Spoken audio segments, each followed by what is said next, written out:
Hello friends, hopefully आप सभी लोग अच्छे होंगे। तो एक मैं बोलूंगा वेरी वेरी वेरी वेरी जितना वेरी वेरी इंपॉर्टेंट लगाना है लगा लीजिए। जो थ्योरम है लिबलिस थ्योरम, ठीक है ना। ये थ्योरम इतना इंपॉर्टेंट है फ्रेंड्स कि नेट में लगातार अब तक भी मैं बोल रहा हूं, आप क्वेश्चंस देखेंगे तो डायरेक्ट या तो लिबलिस थ्योरम पे क्वेश्चन आ जाएगा आपको, या फिर लिबलिस थ्योरम का एप्लीकेशन, खास करके नेट वगैरह में more than one correct answer जो टाइप के क्वेश्चंस होते हैं, एक ऑप्शन जरूर इस पे मिल जाता है। रिसेंट ईयर्स में मतलब मैं क्या बोलूं, क्वेश्चंस भरे पड़े हैं, ठीक है ना, लिबलिस थ्योरम पे। और ये थ्योरम जितना छोटा है ना उतना ही जहर है।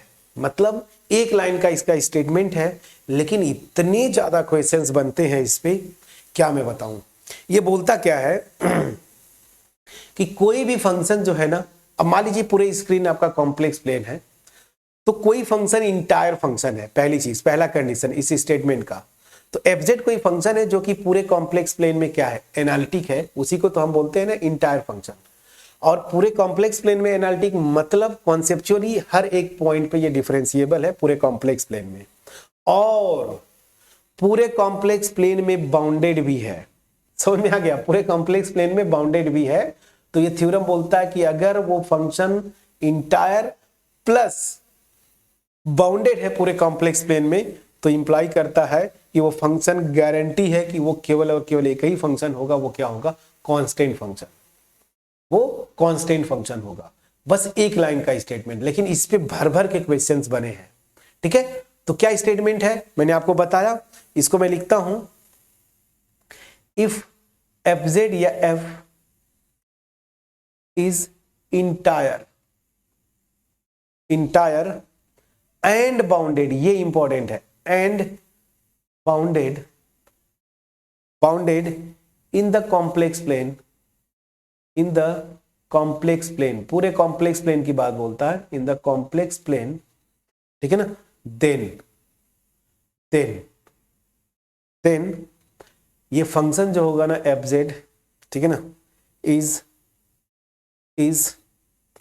Constant throughout the plane,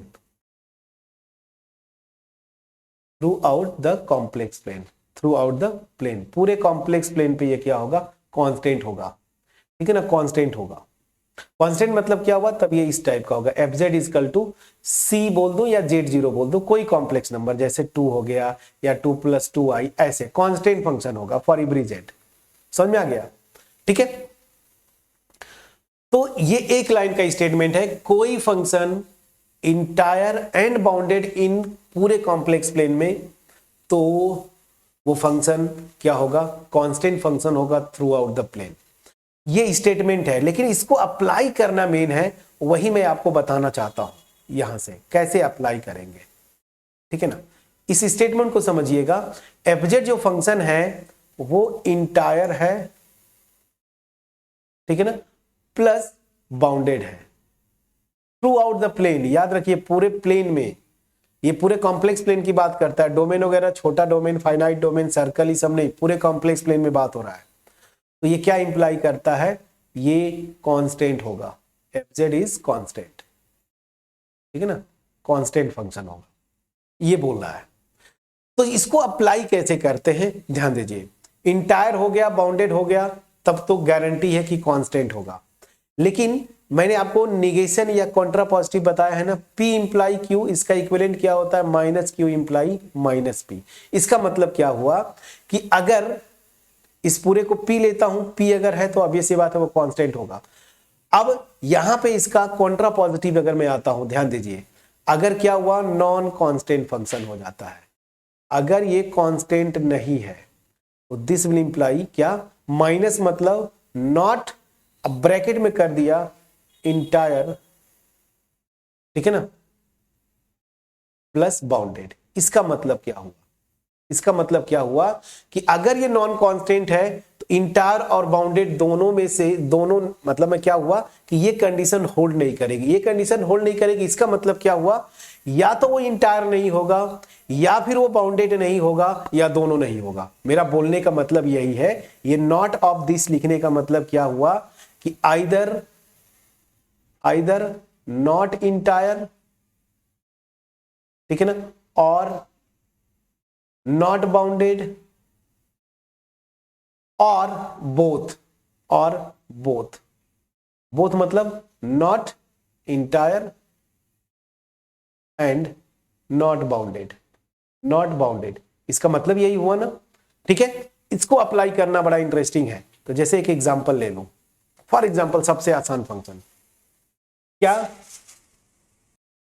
तो इसका मैं एक दो एग्जांपल लेके वेरीफाई करने की कोशिश कर रहा हूं। कुछ जो फंक्शंस आप जानते हैं ना, जैसे ले लीजिए एग्जांपल के तौर पे, मैंने एफजेड को, या तो मैं ये ले लूं, एक पॉलिनोमियल ले लीजिए, जेड ले लीजिए, या फिर आप जो है साइन जेड ट्रिग्नोमेट्रिक ले लीजिए, या जो है एक्सपोनेंशियल फंक्शन ले लीजिए।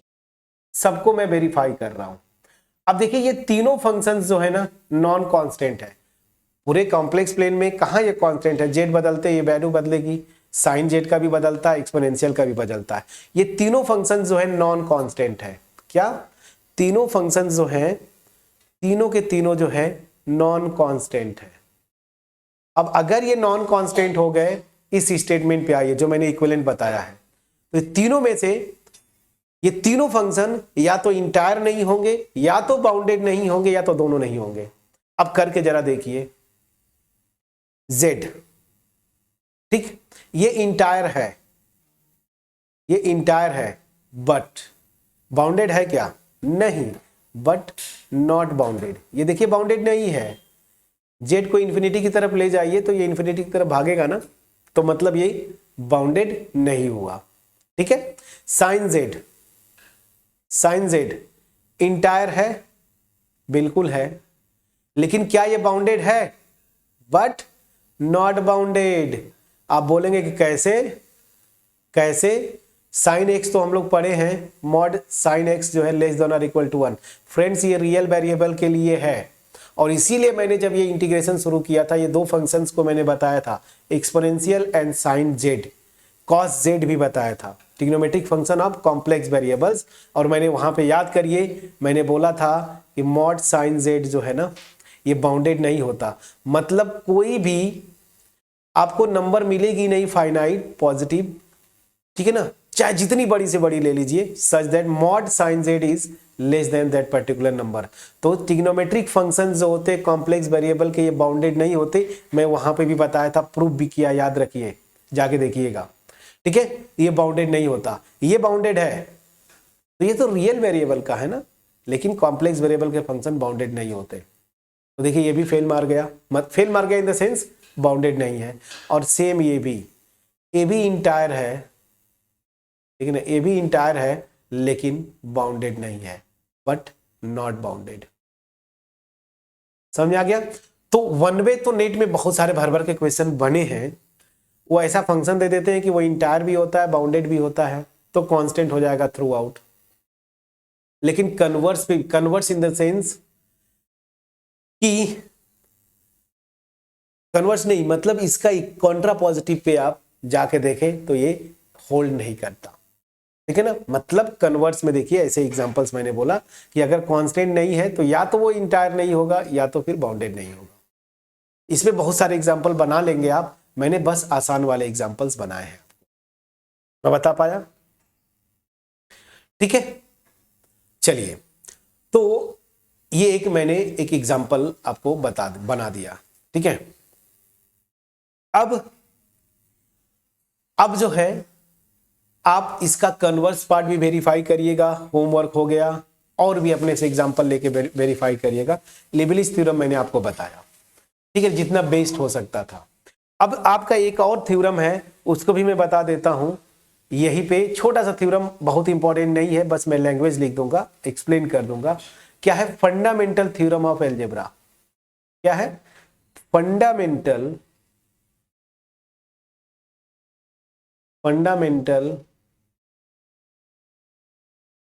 Theorem of algebra. इसको मैं पूरा लैंग्वेज नहीं लिखूंगा, मैं सिंपली बोलता हूं स्टेटमेंट जो इसका है कि कोई पॉलिनोमियल लीजिए pz, कोई पॉलिनोमियल लीजिए, ठीक है ना, कॉम्प्लेक्स वेरिएबल में an z to the power n, और आपको उसमें मैं लेके चलूंगा an नॉन जीरो होना चाहिए, कॉम्प्लेक्स कांस्टेंट, ठीक है। ये जो पॉलिनोमियल है, एक पॉलिनोमियल या सच दैट इस पॉलिनोमियल की जो डिग्री है ना वो ग्रेटर देन और इक्वल टू 1 होनी चाहिए। 0 डिग्री की पॉलिनोमियल नहीं लेना है, मतलब कांस्टेंट पॉलिनोमियल नहीं लेना है, ठीक है ना। तो बोलता क्या है ना कि इस अगर ये पॉलिनोमियल लिया तो इसकी एक रूट आएगी, कम से कम इसका एक रूट होगा, ठीक है ना। दैट मीन्स मुझे एक नंबर कम से कम मिलेगी such that p of z0 ये जो है 0 हो जाएगा। लेकिन इसका एप्लीकेशन ये है, थोड़ा सा और अच्छे से पढ़ें आप, तो अगर ये पॉलिनोमियल है डिग्री n की तो इसके n root, exactly n roots exist करते हैं कॉम्प्लेक्स प्लेन में। और ये हम लोग क्वाड्रेटिक इक्वेशन और जो ये सब सीखे हैं वहां से भी 11th में भी सीखा आपने हायर सेकेंडरी लेवल पे, तो वहां से ये चीजें क्लियर है, तो उतना ये टफ नहीं है, तो मैं यहीं पे फिनिश करूंगा, ठीक है। अब थ्योरम्स यहाँ पे खत्म नहीं होते, कॉम्प्लेक्स एनालिसिस बहुत आगे तक एमएससी में भी सिलेबस है, ठीक है ना। तो बहुत सारे थ्योरम्स है जहां पे नेट में क्वेश्चंस बनते हैं, तो नेट के लिए थोड़ा एक्स्ट्रा पढ़ना पड़ेगा। हालांकि चर्चिल ब्राउन जो बुक मैंने बताया, इसी चैप्टर में फंडामेंटल थ्योरम ऑफ अलजेब्रा के बाद मैक्सिमम और मिनिमम मॉडुलस थ्योरम है, अगर आप देखना चाहें तो जाके देख लीजिएगा। हालांकि ये सब थ्योरम्स को मैं कहीं ना कहीं, चाहे वो नेट के क्वेश्चन के थ्रू या गेट के क्वेश्चन के थ्रू, मैं ऑलरेडी अपलोड कर चुका हूं, तो आपका इंटरेस्ट होगा तो आप जाके देख सकते हैं। अब हमारा लास्ट यूनिट आपका एनईपी 6 सेमेस्टर बीए बीएससी, वो क्या है, और वो इंपॉर्टेंट है नेट के पॉइंट ऑफ व्यू से भी और अदर कॉम्पिटेटिव एग्जाम्स के पॉइंट ऑफ व्यू से भी। टेलर लॉरेंट सीरीज, सिंगुलैरिटी के टाइप्स और रेजिड्यू, ठीक है ना। यहां से भर भर के क्वेश्चन आते हैं, जो लास्ट यूनिट है आपका। तो नेक्स्ट वीडियो में हम लोग उसी को स्टार्ट करेंगे। होपफुली मेरा एफर्ट अब तक का आपके पास पहुंच पाया होगा, तो अगर पहुंच पाया है तो मेरे प्यारे स्टूडेंट्स, आपके एप्रिसिएशन का बहुत जरूरत है हमें, ठीक है। वीडियो को लाइक जरूर करिएगा, फ्रेंड्स के साथ शेयर करिएगा, कमेंट सेक्शन में कमेंट के थ्रू अप्रिशिएट करना ना भूलें। चैनल पे अगर नए हैं जरूर सब्सक्राइब करें, और मैं बार फिर से मैं बोलूंगा, उन प्यारे 70% मेरे जो व्यूअर्स हैं चैनल के, जो आप विजिट करते हैं बट अभी तक सब्सक्राइब नहीं किया है, थोड़ा सा डिमोटिवेट करता है ये। सो आप प्लीज चैनल को सब्सक्राइब करें, क्वालिटी कंटेंट आपको मैं डिलीवर करते रहूंगा, ये मेरा प्रॉमिस है आपसे। जैसे ये खत्म होगा, एनईपी 6 सेमेस्टर का ही एक इंपॉर्टेंट टॉपिक, जहां पे जैम, नेट, गेट, कोई भी एंट्रेंस एग्जाम लीजिए क्वेश्चन आता है, मैट्रिक स्पेसेस, रियल एनालिसिस का वो पोर्शन, उसको कवर करेंगे। फिर बहुत सारी चीजें हैं, एलपीपी है, न्यूमेरिकल एनालिसिस है, मेरे ख्याल से 6 सेमेस्टर का ही पेपर 2 का पोर्शन। तो मैं धीरे धीरे पूरी कोशिश करूंगा कि आपको कवर करवाऊं।